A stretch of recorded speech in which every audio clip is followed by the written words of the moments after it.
Salut. Alors, bretonne, enfance en Bretagne, Enfance en Bretagne, Paris, parents à Paris, mère parisienne, parisienne. Schimber, c'est un nom de consonance germanique, peut-être askénaze. ashkénaze, Ouais. De quel endroit? slave Slave. transformé en Allemagne, non transformé en Allemagne, ashkénaze. Chaque fois que tu travailles, tu vas dans un endroit, tu fais une résidence, tu plonges dans une réalité, tu apprends une technique, du coup tu vas à Norvège, tu vas au Japon, tu disparais, tu apprends plein de trucs, d'accord? Et alors j'ai envie de dire, que de kilomètres, que de temps, et comment avec ironie, comment tu réussis à restituer l'empreinte écologique fabuleuse que tu utilises, parce que chacun des objets, si on racontait son histoire dans les experts à Manhattan, il y aurait de quoi raconter un roman entier. Donc comment tu arrives dans ta tête à être sûr que tout ce chemin, tout ce temps, c'est quelque chose de profondément important pour toi en tant qu'être humain, mais aussi pour tout ce que tu fabriques. Bah, en fait, effectivement, c'est le temps finalement qui décide. Entre le temps où j'apprends une technique, par exemple la technique du shibari, Kimbaku appris au Japon, j'ai appris ça parce que ça m'intéressait, parce que c'est un élément qui attache et qui lie les éléments entre eux. Et en fait, j'ai appris cette technique, mais c'est 3 ans après que je l'ai utilisée. C'est-à-dire que pendant 3 ans, j'ai cherché, j'ai travaillé dessus, mais rien ne s'est passé. Et c'est quand j'ai découvert... Quoi ? Non, c'est bon. Oui, si, je voulais mon briquet pour fumer une clope, mais je suis en train d'être filmée là. Ça fait rien, ça fait beaucoup plus. Dogma. Et en fait, c'est uniquement 3 ans après que j'ai utilisé, puisque je suis partie à Nové, en Italie. Je me suis rendu compte que la corde et la céramique apparaissaient en même temps il y a 26 000 ans dans notre civilisation. Tout d'un coup, je me suis dit, voilà quelque chose d'intéressant, parce qu'il y a toujours comme ça, des points de jonction, des rencontres. Et je me suis rendu compte aussi que la céramique, c'était comme de la chair.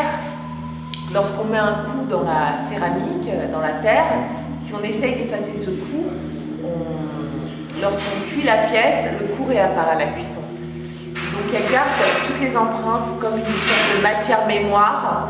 Et donc j'ai commencé à travailler avec ces shibari, ces cordes autour de la terre, crues. Et finalement, cette corde est devenue le moule de la terre, puisque c'est la corde, en serrant les liens, qui détermine la forme de la pièce. Donc voilà, c'est des points de rencontre à des moments donnés, mais des fois ça prend du temps. Mais il n'y avait pas t'avais pas décidé à l'avance, tu apprends, tu plonges dedans et ça se révèle être utile ou non, selon c'est le temps qui fait, c'est au fur et à mesure des rencontres, des connexions. C'est pas prémédité, dans le sens où tu pars pas avec l'intention de. Alors j'ai envie de dire, je suis obligé des fois de raccourcir un peu, Timber, c'est bête, mais c'est une interview personnelle, quoi. Ça fait penser à Timber, c'est le cri que les Canadiens poussent quand les géants de la forêt s'écrabouillent. C'est vrai. Et il y a quand même chez toi, il suffit de regarder, quoi, une espèce d'éradication, d'éventrement, de rage, de force. T'as mis à feu à sang tout le musée pendant 15 jours. Est-ce que, alors qu'on voit bien qu'il y a du raffinement, puisqu'il n'y a pas plus raffiné que le monde des autres, est-ce qu'en même temps, il n'y a pas une espèce de violence, de rage, de choses qui donnent envie de démonter, de déstructurer les choses? C'est la force des matériaux plus que la mienne, mais c'est vrai que j'aime bien que les... En fait, c'est toujours une histoire de rencontre et de force, de rapport de force. Tout est une question de rapport dans mon travail.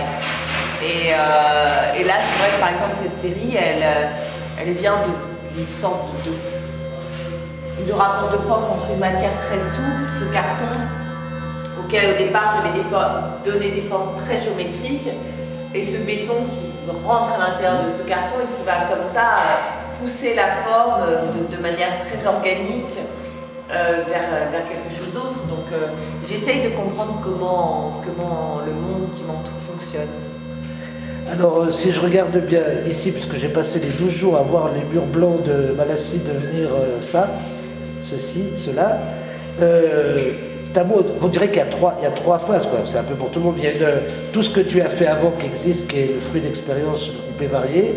Tu as, après avoir visité l'endroit, le pavillon des officiers et le corps de garde, tu as fait remodeler, déstructurer, boucher des trucs pour anticiper sur l'habitation d'une partie de ce que tu as fait, que tu as choisi.